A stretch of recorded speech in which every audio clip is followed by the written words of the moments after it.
The countdown to our Artemis I Moon mission, a moon-observing small satellite hitching a ride on Artemis I, and some other tiny satellites that could help us better prepare for space weather. A few of the stories to tell you about this week at NASA. We are targeting Thursday, August 18th for the rollout of the Space Launch System or SLS rocket and Orion spacecraft to Launch Pad 39B at our Kennedy Space Center.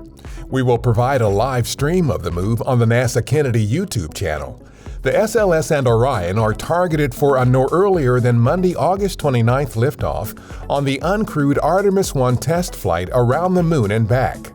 The test flight is the first in a series of increasingly complex missions to help us establish a long-term presence on the Moon in preparation for sending astronauts on to Mars. NASA's Lunar Ice Cube, a water-scouting CubeSat, is preparing to hitch a ride to the Moon as part of our uncrewed Artemis I mission.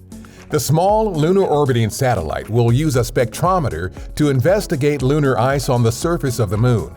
Scientists are interested in the absorption and release of water from the Moon's rocky and dusty surface, or regolith. Lunar Ice Cube will also study the exosphere, a very thin atmosphere-like volume surrounding the Moon.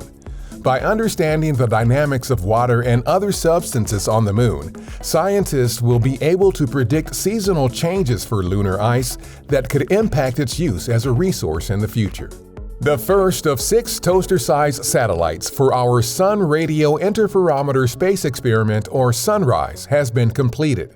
The tiny satellites will combine to form a 6-mile-wide telescope in space, capable of detecting bursts of radio waves from the Sun's superheated atmosphere known as the corona. SUNRISE will help scientists better understand explosive space weather events. These phenomena generate particle radiation that can jeopardize astronauts and technology in space and adversely affect communications and power grids on Earth. SUNRISE is targeted for launch in 2024. On August 11th, we transferred ownership and operational control of the Earth-observing LANDSAT 9 satellite to the U.S. Geological Survey, or USGS.